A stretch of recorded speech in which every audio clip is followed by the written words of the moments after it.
sharing.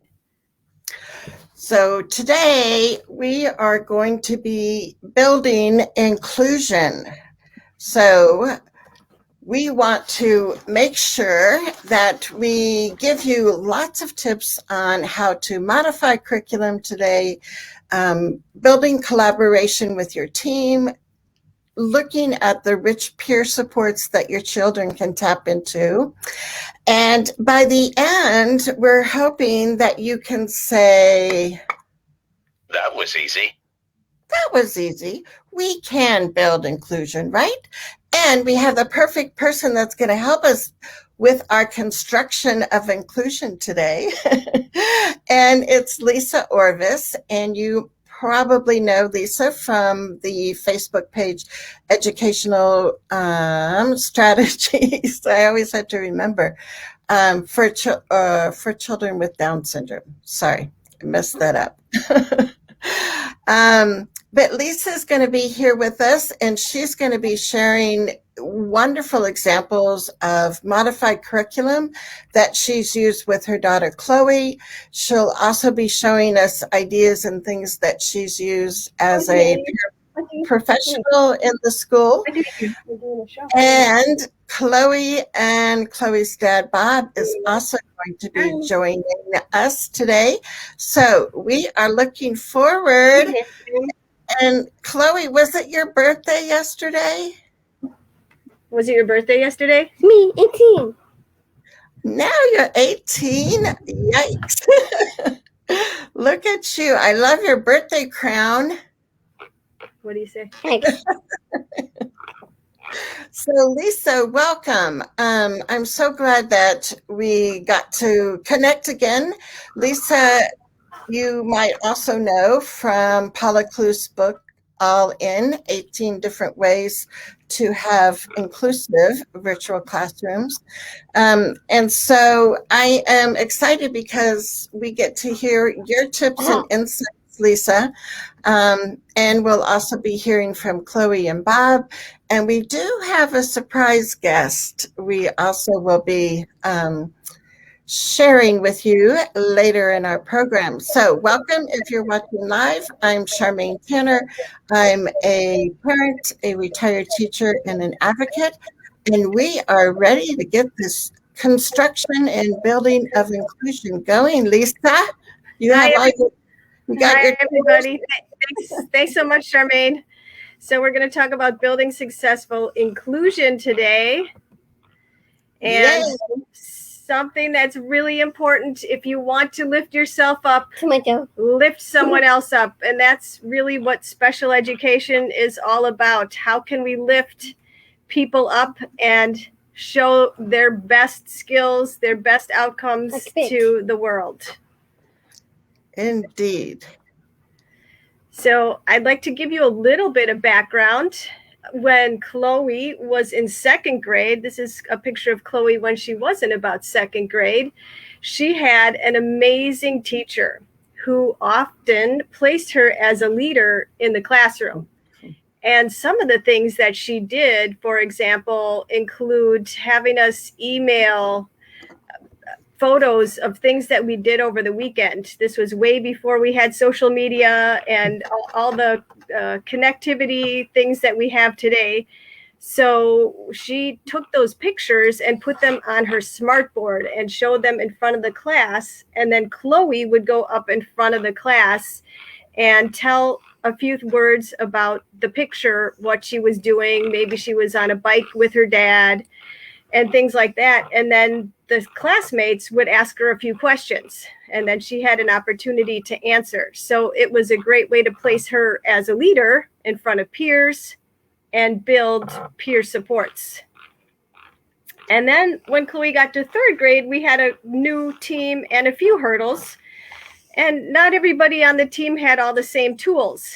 So that really gave us an opportunity to research more on inclusion and talk about what inclusion could look like and help everybody. Thank you. Everybody grow. So we really spent the last 10 years or so, 10, 11 years researching inclusion and connecting with experts. Fortunately, we've had the opportunity to connect with people like Charmaine and Paula Kluth, and that's been great. And we've also started a group called Educational Strategies for Children with Down Syndrome on Facebook. And this group is really about collaborating with parents, educators, and caregivers, anybody who works with somebody with Down syndrome. But it's not limited to just people with Down syndrome. There's, if you have somebody else with a different disability, we're happy to have you join as well and collaborate with us. It's missing. What's missing? My tab. Oh my goodness. Well, guess what? We get to use my laptop. Is that all right? All right. So my background includes work as a technical writer. So that means I used to develop online help systems and write instruction manuals. And we also did a little bit of usability design. And the cool thing about that is it translates really well into special education. So all those instructions, writing and manual writing helped me hone those skills to develop visual supports and modified curriculum for Chloe along the way, and as well as the students that I work with. So I currently work as a paraprofessional, and I've done that for about 10 years or so. All right. So one of the things that Paula Kluth often talks about is placing students with disabilities as leaders within the classroom. And that's one of my favorite things to do. Pick me up. So I'll give you a few examples. And one of those is I supported a young man in third grade during math class, and the students were learning how to subtract. And that was way over his head.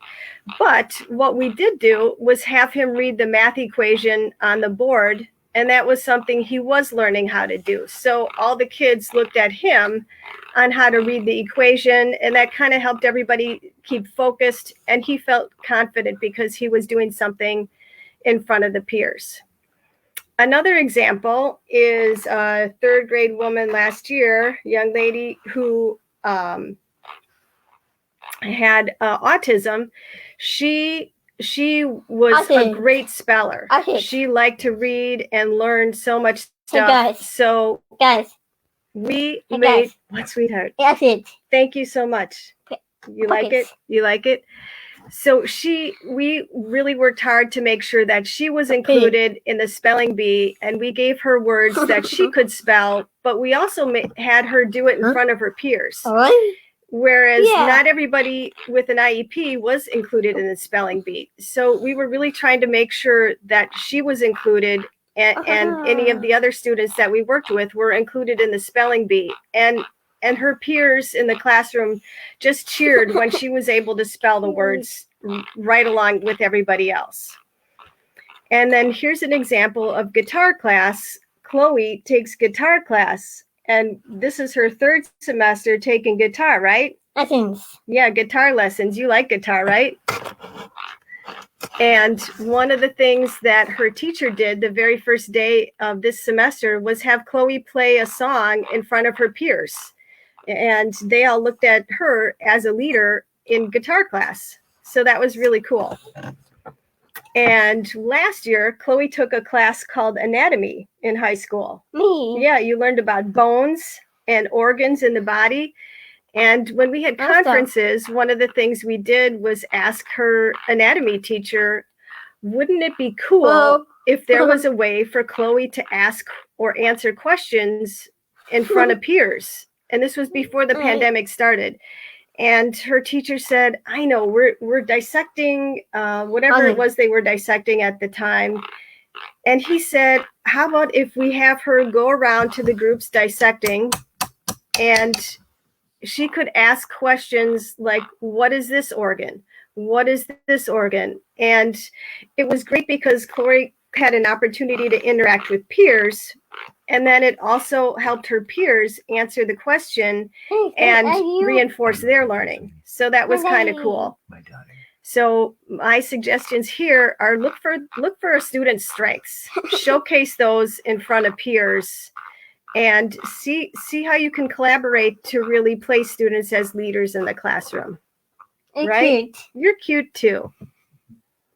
All right. Okay. Building peer supports. This is where I need to get out my hammer, I think, because this is really important. A toy. It's a toy. It's also a tool. Two. It's a very important tool. So in the Facebook group, I hear so many parents say, it would be really great if my student could have some peer supports or some friends to hang out with. And there's lots of opportunities to do this, but we don't always know what makes the most sense. So how can we build those peer supports? Oh, I should mention too, first, it benefits all students. So we often hear stories of people with disabilities as adults and living independently, relying on those peer supports. Maybe it's in your job, and maybe it's in your life, in your apartment, or wherever you're living. For example, wouldn't it be great if we just make sure that everybody's included now?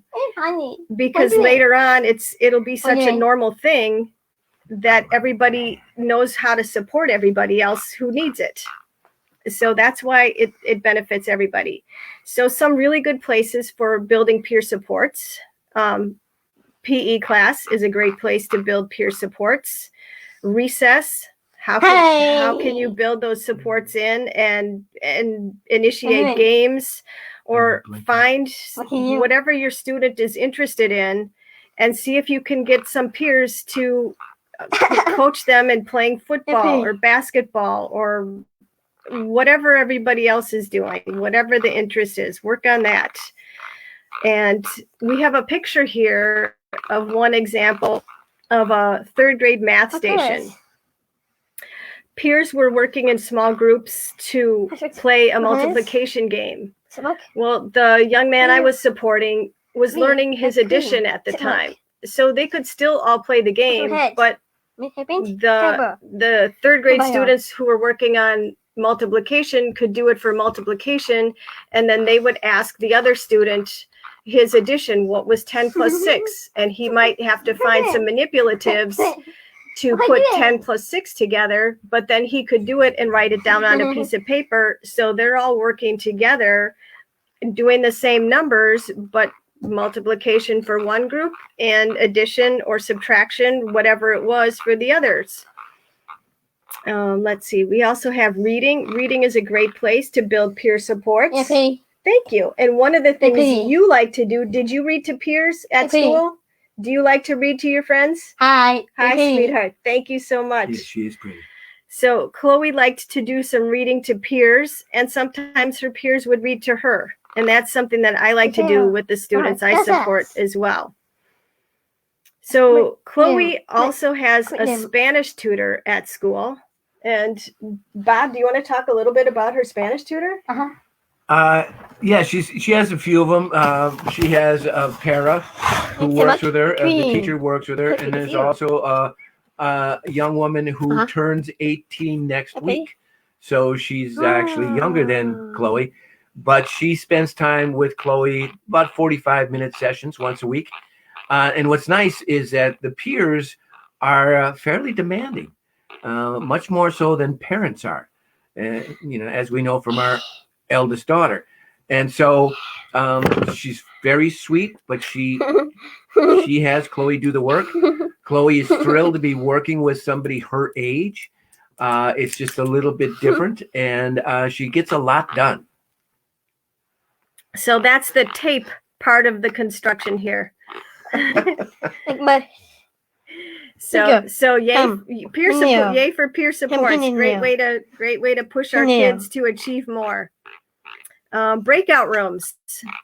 Peers can go in breakout rooms together and ask and answer questions and work on things. Did you want to share an example of that too? Well, what's nice about the breakout rooms in virtual education is really working for this. Say chemistry. We take chemistry, and I say we because I'm a parent peer. So there's the teachers, the para, and then there's me. And so we go into a breakout room and we modify what we're learning in chemistry. And it's at all different levels. There's 3 young people with Down syndrome. One of them can understand a lot more than the other 2. Cute. And so they go through and he can answer questions the others can't. And so you got 3 people are modified differently, all at the same time.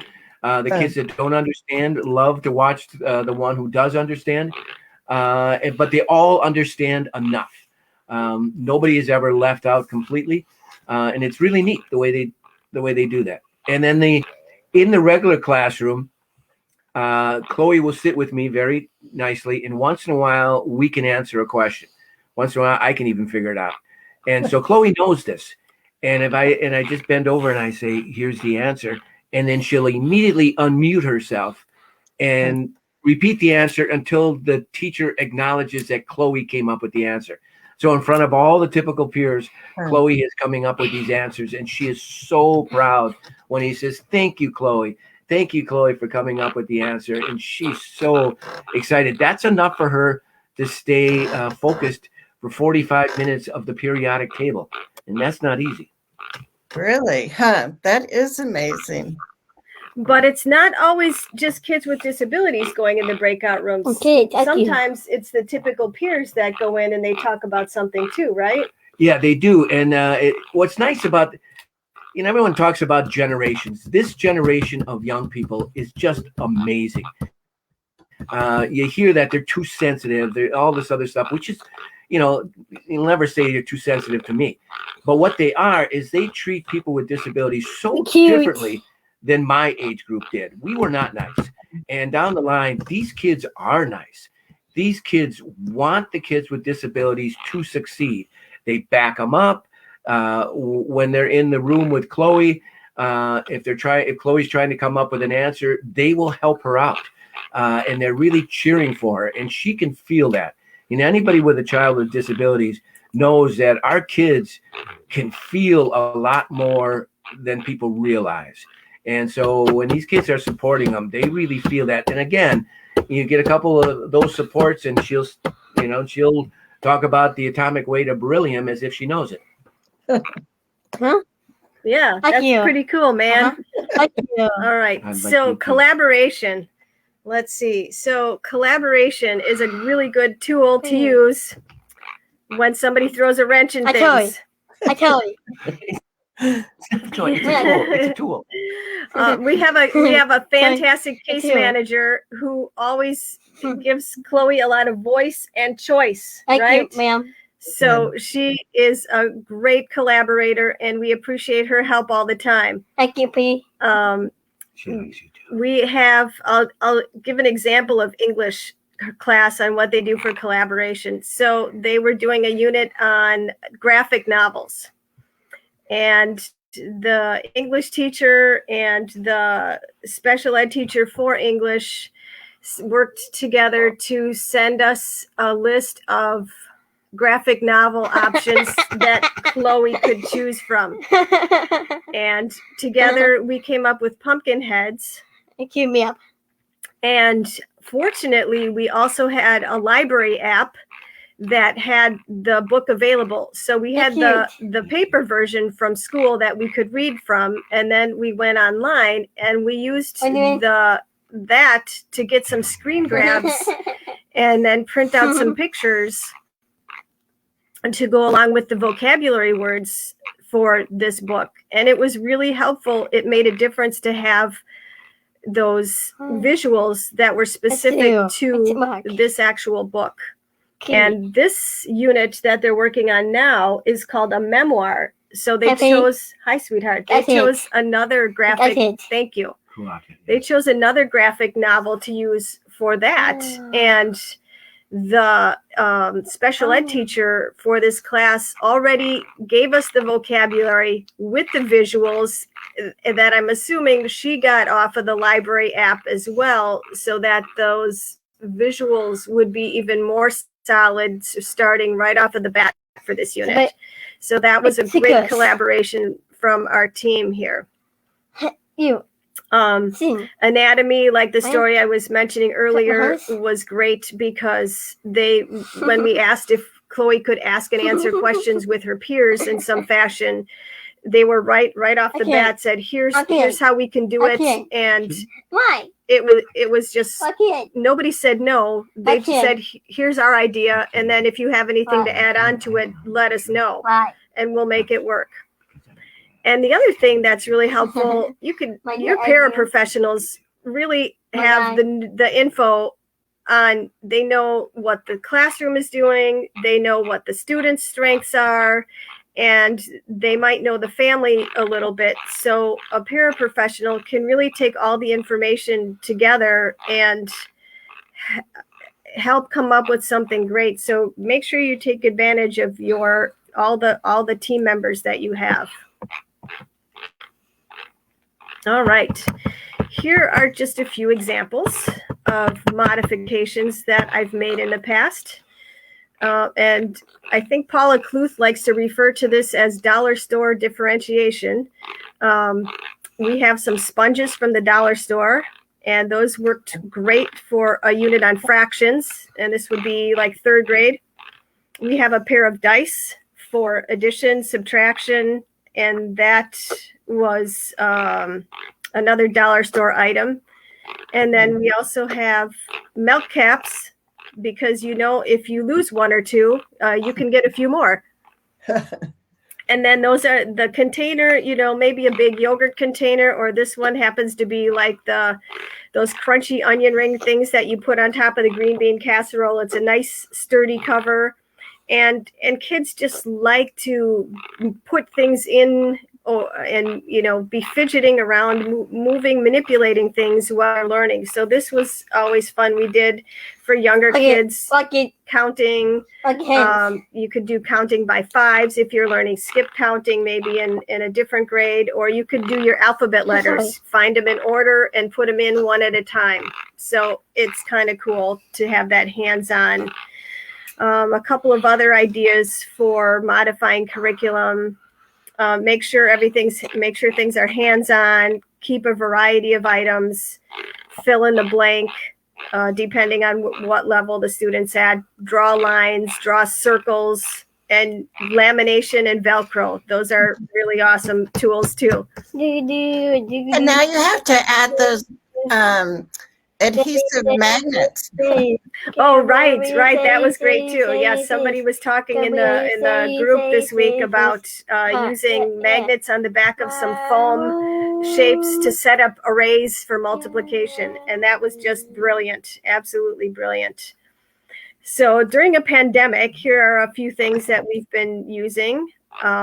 For chemistry class, Chloe's teacher had a Jamboard set up, and it had the electrons and protons. So we just printed that out, and we made 2 copies, laminated it, and instant Velcro fidget. Cute. So it's a lower tech way to reinforce the materials, and then the team also makes slides of the Spanish vocabulary, and then we print it out and make large print text for the words, and then we have the hard copy, and we study it that way, don't we?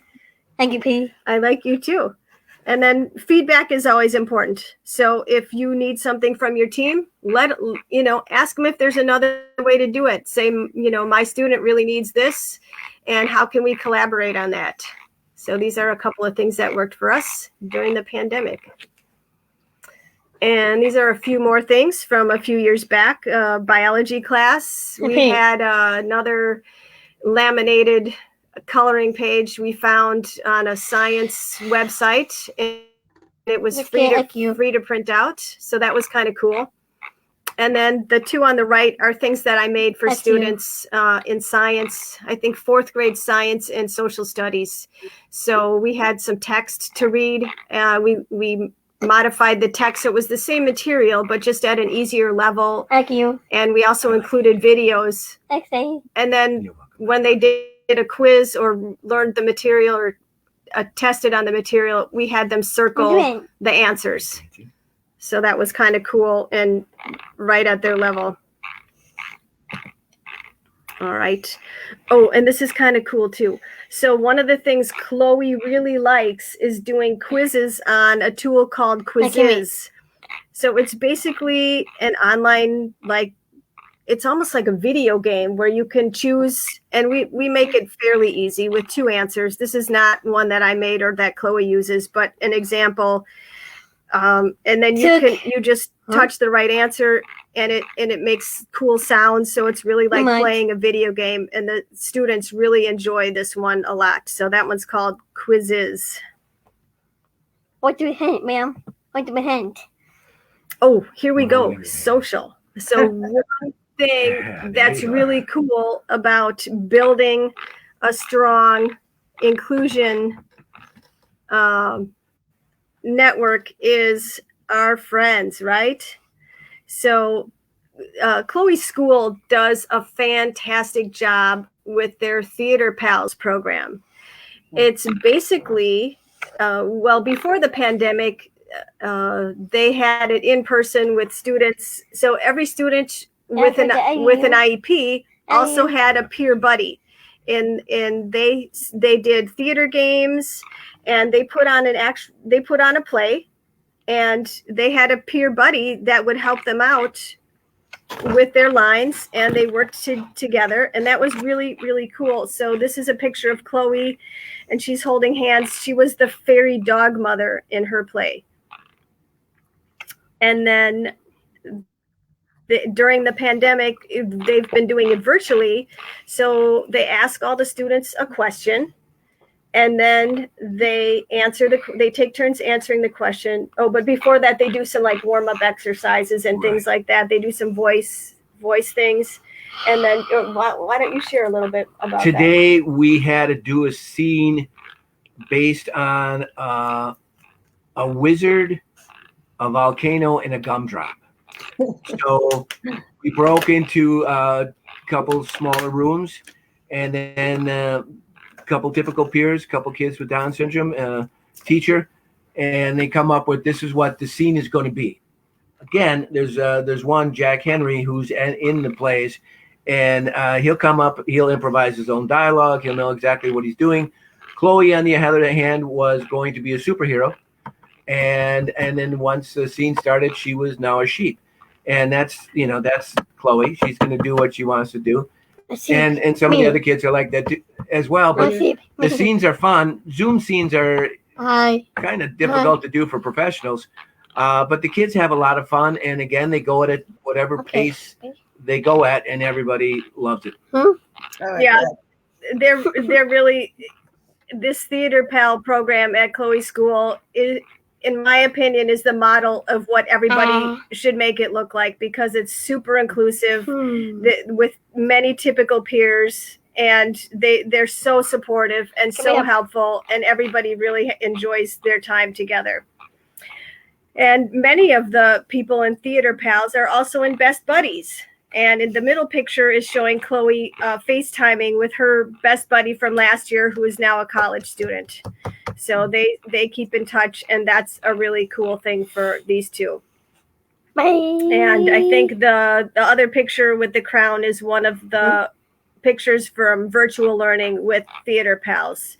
So any sort of social groups. Oh, Chloe's case manager is really great at setting up social groups. So if there's a day off of school, the kids might might set up a social group Zoom, so that it might be facilitated by a teacher or a para, and they'll ask some questions, and everybody will just hang out and chat. So it's a really nice way to connect with everybody. Yeah, I can't. All right, let's see what else. So there's pictures of you, Chloe. So Chloe is included for I would say at least 90% of her academics.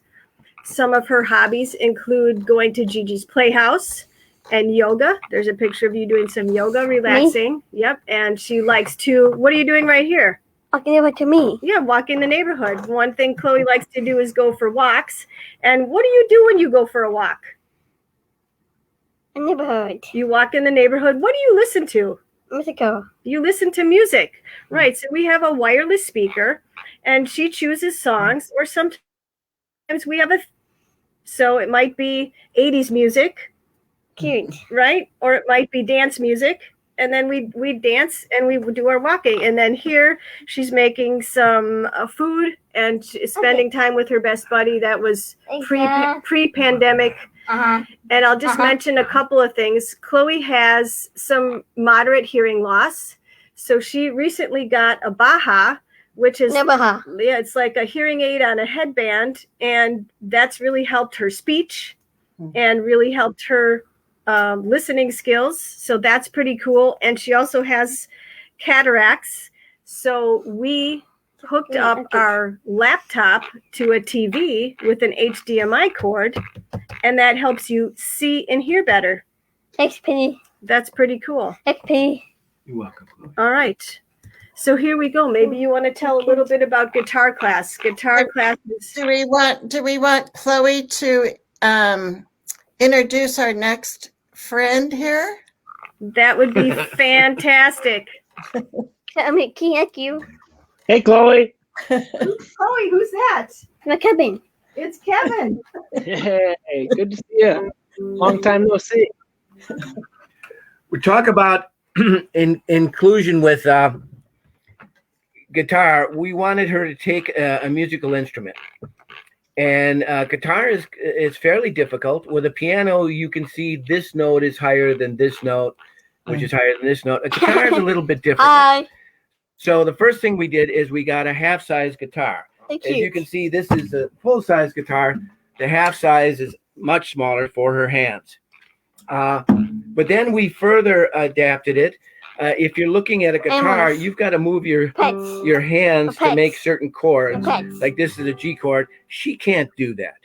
Her hands are too small. She doesn't have the strength in her fingers, nor is she at this point able to comprehend how to make chords.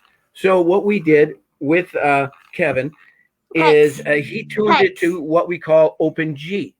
What open G is if you put your fingers straight across the chord, the fret here, it forms a chord. And let go for a second, Chloe. I can't. You can't, I know. You can see this is a G chord. My hair. If you just do this, it's suddenly an A chord. My hair.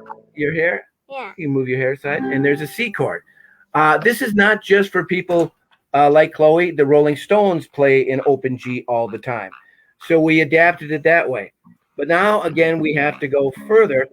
There's no way Chloe can really use her left hand the way she needs to, nor do we ever want her to feel she's not doing something correctly. So we're not really worried about the left hand. We're more concerned with the right hand, playing the pick. And so when Kevin plays with her, he's playing along with her. His guitar is tuned to open G as well. He plays loudly enough that you can hear what the song is supposed to be, and then Chloe plays along with him. Is she playing the same chords? No, but there's no such thing as failure with her. And the same thing with her guitar teacher. Today she played a song with Kevin for the class again for her birthday. But what he loves about her is that she brings joy. Music is magical to her, and it's joy. For instance, coming up with days of the week can be difficult for her. Memorizing things can be difficult for her, but she can sing along to about 50 songs. And so once there's music attached, she can do amazing things.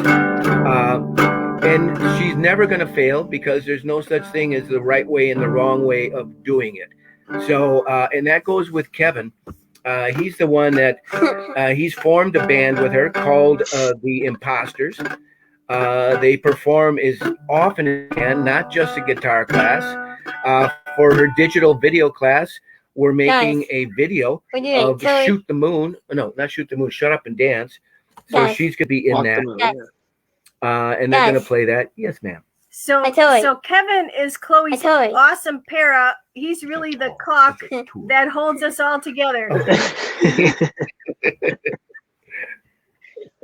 So, you know what? I've said enough. Do you, Kevin can take over it right now. Do you want to play a song with Kevin? Of course. Of course, which is always the answer. And then, Chloe, should we do Waltz and Matilda? I can wait. All right, let's do it.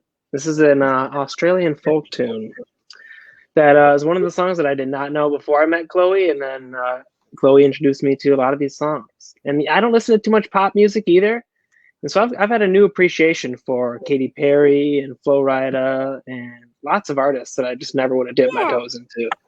But now I know all the words. So let's do some Waltzing Matilda, Chloe. You ready? Once this jolly swagman camped by a billabong under the shade of a coolabah tree, and he sang as he watched and waited till his Billy boy come a-waltzing Matilda with me.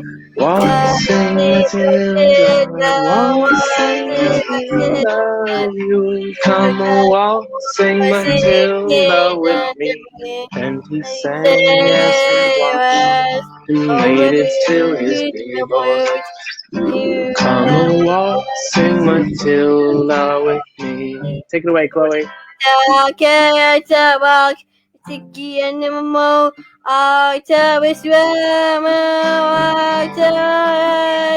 I say, it's away, take, you come on,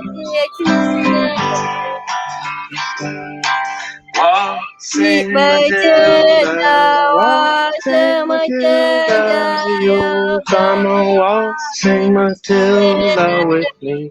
You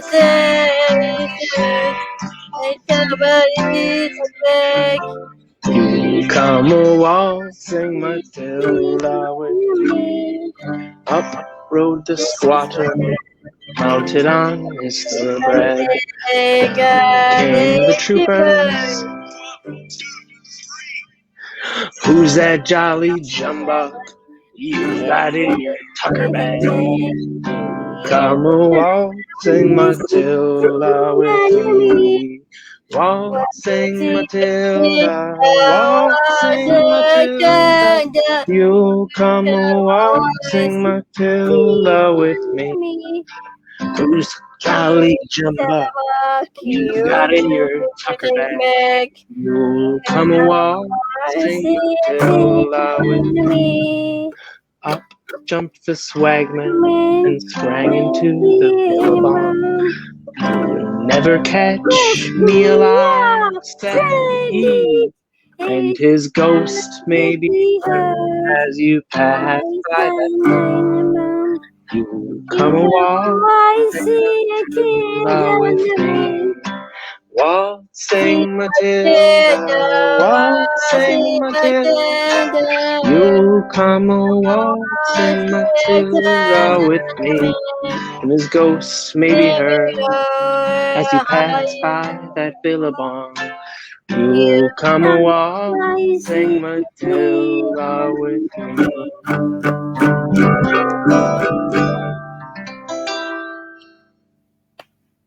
Yay! All right. Way to go, Chloe. I love that, Chloe. Thank you, Kevin. So, Kevin, Lisa mentioned that you also work with Chloe as a paraeducator. So, what made you think of introducing guitar to Chloe?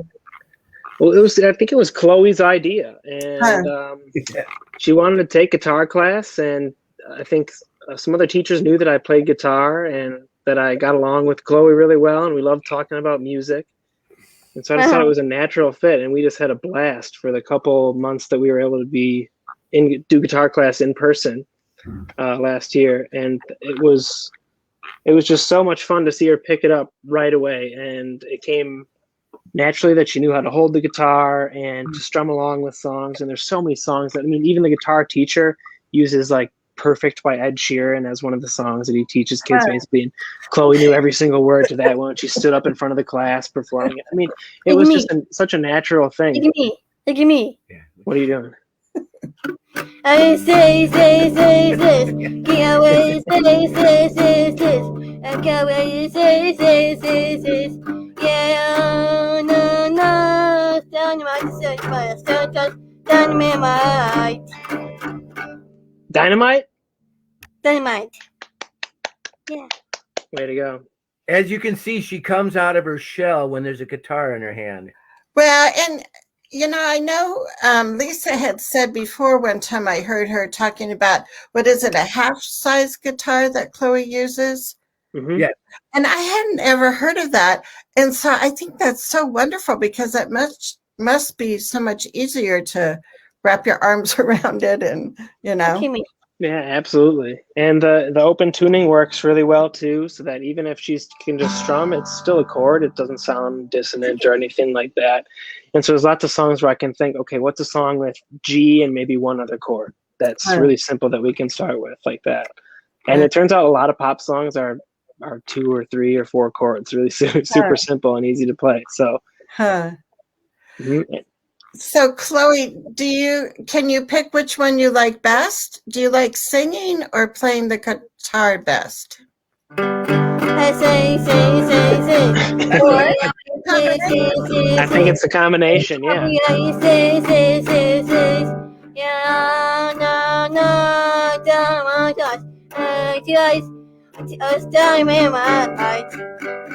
Dynamite. And what you see from what Chloe, I mean, she's not going to give you the answer you're expecting. And that's one thing that's wonderful with Kevin and the other teachers at Nicolet is that they go with what Chloe gives them. And so, we go in directions that nobody expects to go. You can ask Kevin some of the stuff that we're writing for her modern lit class. She'll say things and we go, okay. Nobody would think of that except for Chloe. But you go with it. And, it's wonderful. No. And I think, like you were saying, Rob, earlier, with really coming out of her shell and speaking more with music, and I think it's just music is one of those languages that we use to understand the world. It's a thing that it reaches across any barrier. You don't really there's. Come on. I said, come on. Hearing music or feeling vibrations, even it's a natural thing that we can all kind of experience and connect with. And like I like to say, it's a transactional thing. It involves like someone performing and someone listening, someone speaking and someone listening. And so there's a lot of good, I think, like therapeutic lessons to be learned through playing music. And so I think just beyond us having fun and playing our favorite songs every day, it's a genuinely I think meaningful experience for both of us. Another thing with Chloe with music, when she first got leukemia, it was in her knees, and so at that time, our Dr. Norm was talking about how much walking she should do, how important it is for her to walk, and we were like, "Wow, good luck," and we found out that if she holds a speaker in her hand and listening to music, she will walk. If the music buffers, we stop. If it's 10 degrees out and I can't get the song to play, she sits down or in lieu of sitting down, stands there. And at 10 degrees is not really fun to stand still. But once the music starts, boom, she's up and out again. So, it's, again, music is magic. Yeah, and isn't it so wonderful that our kids now have more opportunities, like you said, with the theater pals and with the music. And, I think back to when, I don't know, back in the 70s, I guess, when some kids were only, back then called mainstream into like art music classes, but I don't think that they really expected the kids to do much. And so now it's so nice because it's like, no, this is a rich opportunity and kids can perform and they can, make progress in their musical abilities, but also just the joy and the fun that brings to people, Yeah, absolutely. And one thing that's really, go ahead, Kevin. Go ahead, Lisa. No, you go ahead. I was going to say one thing that's really cool about Chloe's school and Kevin is they really take advantage of that universal design for learning. And when Chloe has a project, Kevin has so many creative ideas to brainstorm, and her English teachers and other teachers that we're working with. How can we incorporate the music into her final project? Because she can really show what she knows through music. Right. Wait. So, Kevin, I hope you're taking like photographs of all these accommodations and ideas you have, because you could easily put those into a book and it would be fabulous. Because I don't think there's much out there about incorporating music into learning. So there's I think I would love for more kids than just Chloe to be in that class. And I'm in a concert band class with another student right now, and he plays the bells, and it's really awesome to see him work. I've just had a lot of fun over the last year or so, doing more and more of this, working with kids with disabilities and in the arts, and it's just been such a blast. As someone who's a fan of the arts myself, knows how important it can be for your self-confidence and like your self-advocacy. Like I think, I don't know if I would be ready. Like when I was in high school, I don't think I could get up in front of a class and play guitar for my whole guitar class. I think where I was in high school, I'd have been too scared. But Chloe was like, you didn't even have to ask. All right, Chloe, do you want to play a song for the? All right, yep, let's go. All right, Mr. G, come on. So I think it's really a great, especially over Zoom where it's harder to get in and participate and stuff like that. What are you doing, Chloe? Is that Akitaki Younga? Yeah. she has her own another song. Kevin. We have all sorts of symbols and gestures. For Chloe's birthday, Kevin did a Zoom with two of her friends that are no longer at Nicolet. They both have Down syndrome, but they're not at Nicolet. And one of the boy was playing drums along with her, and Anaya, and I think it's because of Chloe playing guitar, has picked up guitar as well. So we had a full band in there. Playhouse once where all the kids had instruments and were playing, and it was just wonderful because again, they don't self-judge. Mm-mm. Right. And I think what you were talking about, Bob, as far as making sure that people understand that there's a variety of ways that we can do things and there's not a wrong way, and to build that confidence in our kids is so important. Yeah, absolutely. And I was going to bring up, we have a couple comments here.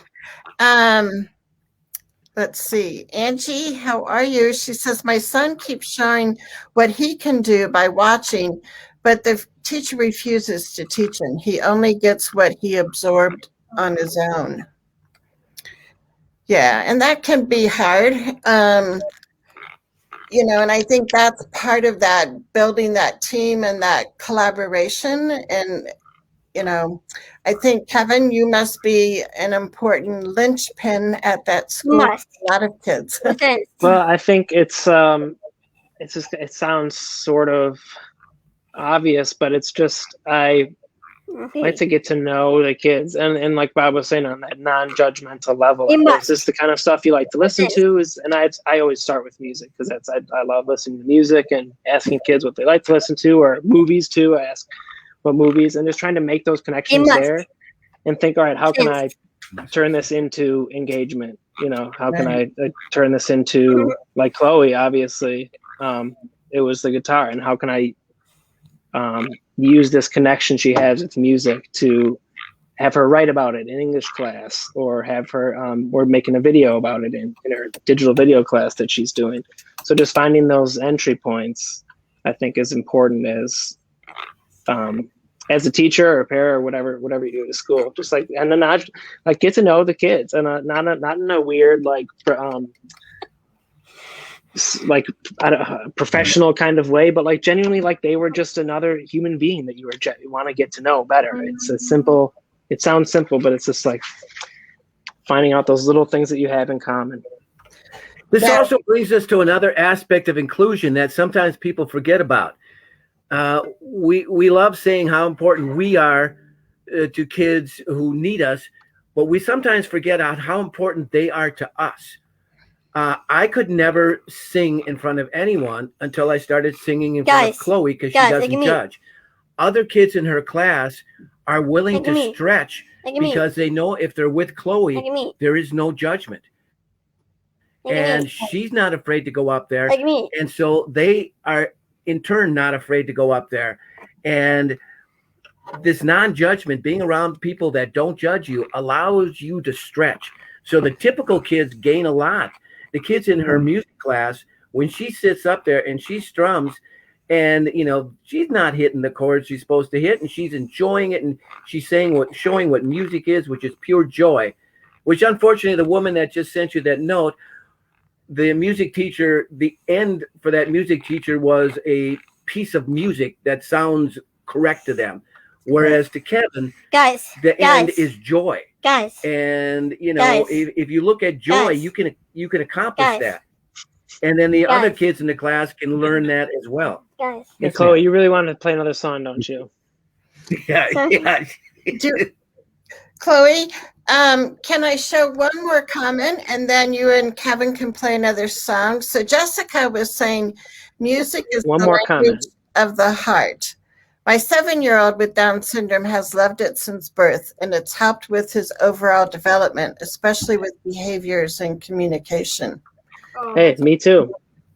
Yeah, me too. I mean, completely helping with communication and understanding emotions, how songs make you feel, slower songs or faster. I mean, it's just such a great entry point.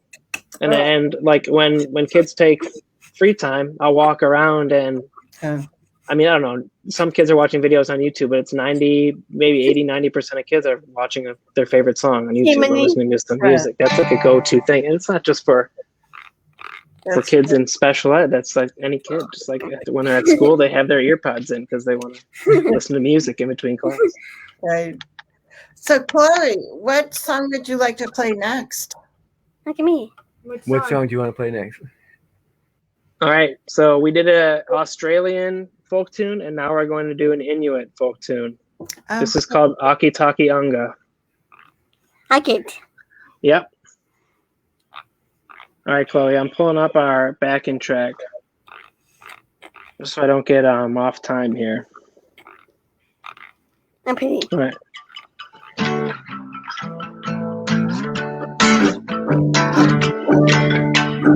Aki taki anga, aki taki anga, hey miss a day, miss a do, miss a day.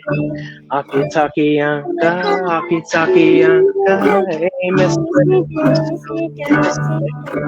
Hexakala Mishawani, Hexakala Mishawani, Hexakala Mishawani, Aki taki.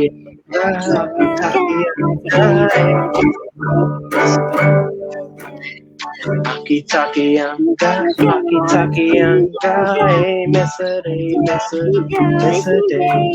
Hexakala Mishawani, Hexakala Mishawani, Hexakala Mishawani. Aki taki anga, aki taki anga, hey miss a day, miss a day. Aki taki anga, aki taki anga, hey miss a day, miss a day. Hexakala Mishawani, Hexakala Mishawani, Hexakala Mishawani. Aki taki anga, aki taki anga, hey miss a day, miss a day. Aki taki anga, aki taki anga, hey miss a day, miss a day.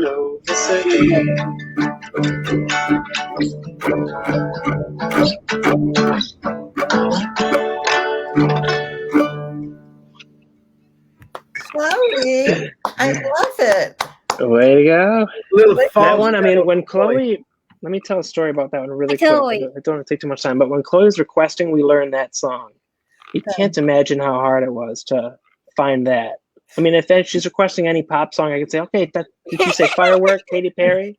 I know, but you're saying Aki Taki Anga. These are words I've never heard before. How am I supposed to find that online? And so I did though eventually. It's keeping you on your toes, Kevin. That's right, exactly. Yeah. Well, thanks so much for having me. I mean, I just want to say really quick. We're Yeah. able to join you.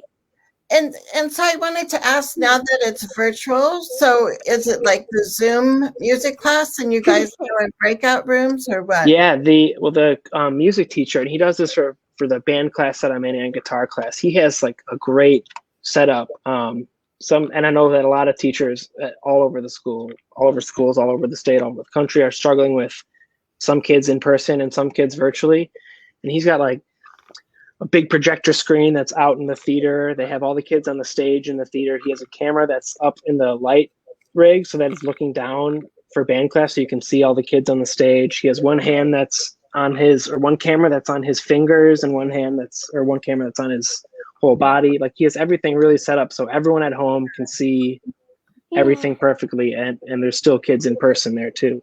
And so we'll play some songs, or we'll do some instruction with the class. And today we were learning a blues riff, which is an A and a D and an E. And there's lots of songs that Chloe and I could find that have the same pattern.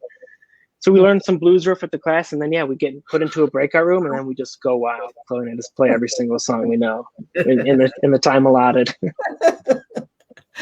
Well, how fun.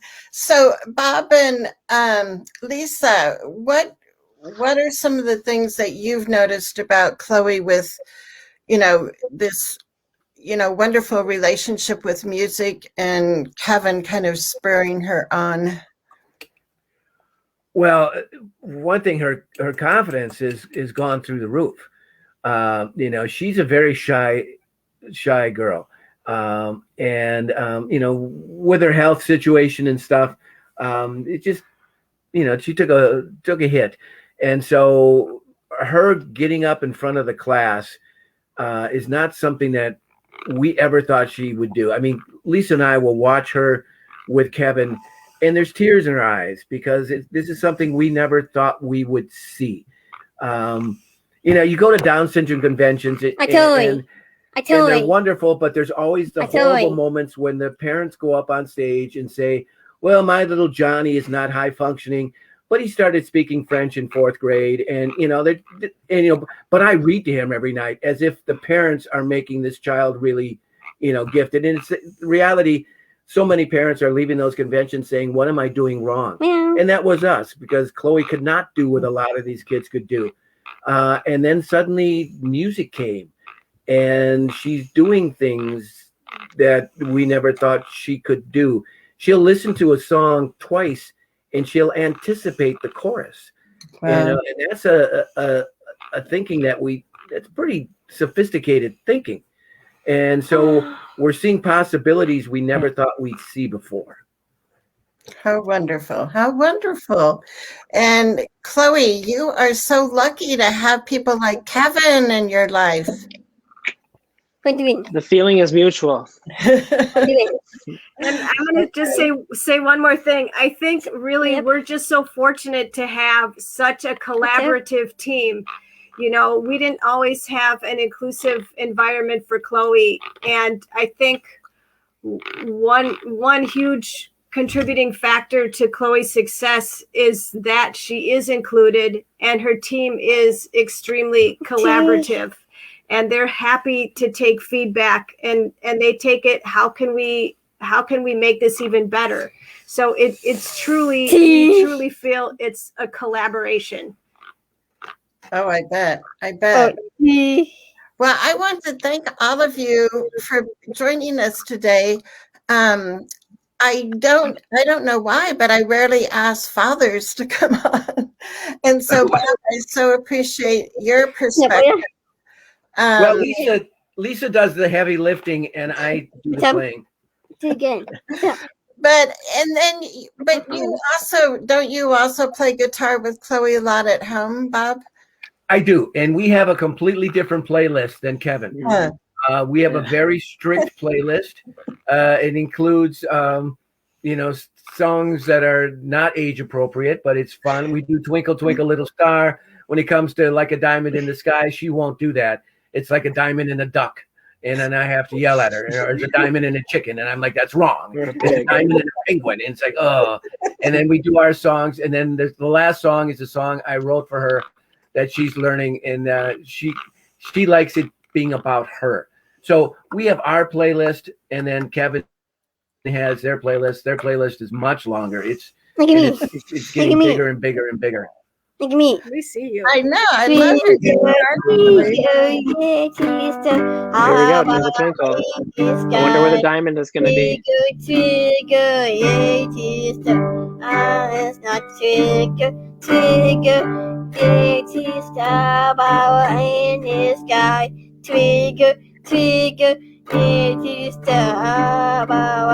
Are you singing the song right? Are you making up that was right. That was all right. It was all good. Good for you. Good for you. How come when you're with me, you have a penguin, and then you have a duck? Yeah, yeah. And Chloe, you have give me a some hard more time. thanks from your audience. So she said, good job, Chloe, Bob, and Lisa. Chloe is clearly thriving. And then Jackie said, thanks for the concert and wonderful ideas. I love the strategy of asking peers questions. Miss you guys. So you have a lot of fans out here, Chloe, that we're glad that you were performing for us. That's pretty cool. I came me. You know, we're not kidding. The Imposters. That's their band. Bang. Oh, good, good. Mhm. Well, thank you all. And Lisa, do you want to pop your face back in by Chloe there? Yep. And just remember, if anybody throws a wrench in your situation, I totally. there's always a way to collaborate It's a tool. and make it better. And you'll be saying, That was easy. that was easy, right? There you go. So you guys, until next week, I am Charmaine Tanner. I so appreciate the community that we have here and the persistent work that you do as a parent, as an educator, to help our kids belong, to help them be included and learn every day beside their friends. So thank you all, Lisa, Bob, Chloe, and Kevin, and we will talk to you guys soon. Thank you. Be good, be good. Is out.